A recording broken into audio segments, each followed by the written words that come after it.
In this episode, we'll talk about the third type of good buyer. So if you're ready, let's get into it. Hi there, welcome back to the channel. Now, the mindful reader is very attentive to all the small details around him or her. And for example, they would notice if a salesperson was wearing a nice-looking suit or if the car that they were driving had nice-looking wheels and stuff like that. They might still not tell you certain things because maybe they don't know about it themselves, or they don't remember, or they don't want to tell you because it is too embarrassing or whatever. So my suggestion here is to be careful with the promises that you make to your clients. Is that right? And they say, yeah, I do need new shoes, but these ones are fine. If they ask you, hey, is there any buildings around? So if you are selling cars, for example, and you have a brand new car, make sure you let them sit in the driver's seat, let them touch the steering wheel, let them look at the interior, and let them feel comfortable with the car. The same thing when you are selling real estate. Let them walk through the house, let them open the doors, let them look out the window, right? If you did, please leave me a comment below.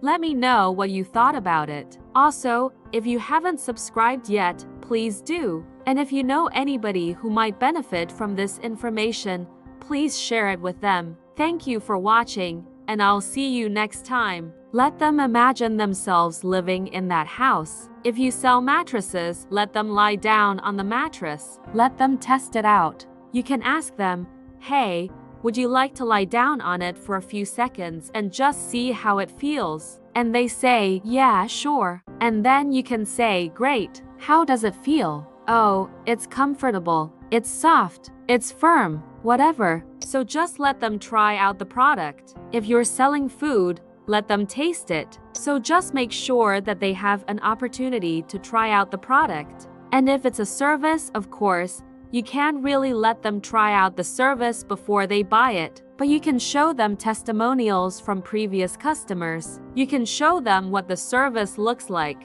You can show them pictures, videos, whatever it takes, but make sure that they understand exactly what it is that they're buying. Then you can say, yes, there's a building across the street. They want to know every little detail. They want to see everything. So it takes a little bit more time to close this type of buyer than other types of buyers. But at the same time, once you build trust with them, they are loyal customers for life. So just be patient with them. Answer all their questions, address all their concerns, and make sure that they have everything that they need in order to make the purchase decision. There is also a building on this side and there's another building on that side. So it's up to you to decide what you want. But if they don't ask you any questions, then just be careful with the promises that you make. And then you say, no, these are bad shoes. These are not good shoes. Why would you want to wear these bad shoes? You should wear good shoes like mine. Well,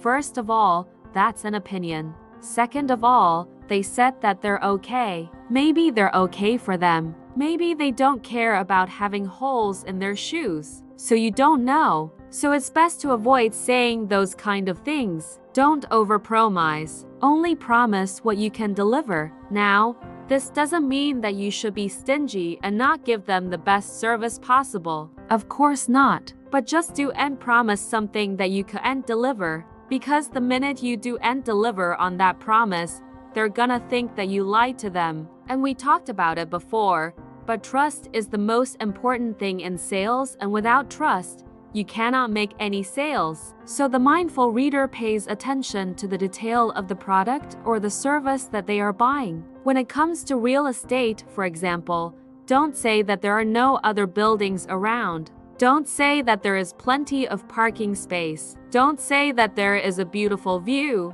Now why? Because these are all opinions. Is there really no other building around? Well, there might be a building across the street, right? So, is that none? I would say it's none if there's nothing within 1 mile radius. So just be careful with the promises that you make. They want to know what it is that they are buying. So they are not gonna buy something just because somebody told them that it is good or it is excellent. No, they want to see it for themselves. This is the host, and we've been talking about good buyers. So we end up picking the first fruit even though we didn't intend to pick it, but because everything else looked bad compared to that one particular fruit. The same thing happens when we are buying financial products. If you are selling life insurance to this type of client, let's say, and you tell them how good your policy is and they don't hear anything bad about it, they're probably gonna take the policy out anyway. But if you make one little mistake,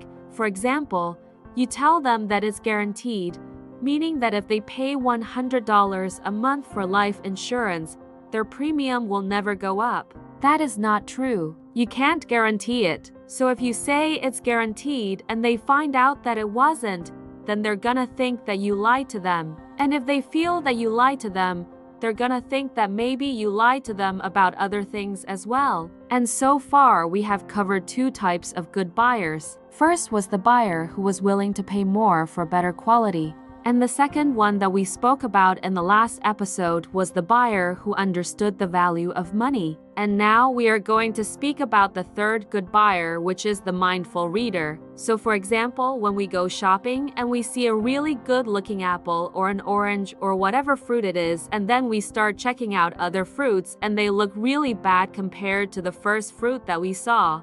Now, the truth is that there is no way that you can know everything about your prospect, even if you ask a lot of questions. So here are some examples of what you should not say to this type of client. Okay, for example, if you are selling shoes and you see that the person has a hole in their shoe, you could say, "Hey, it looks like you need new shoes." Now, of course, if they ask you questions, then it's totally different. Also, when you are talking to this type of buyer, they like to touch things. Now, it is not easy to deal with this type of buyer because they are very picky. Thank you for watching this episode, and I hope that you enjoyed it.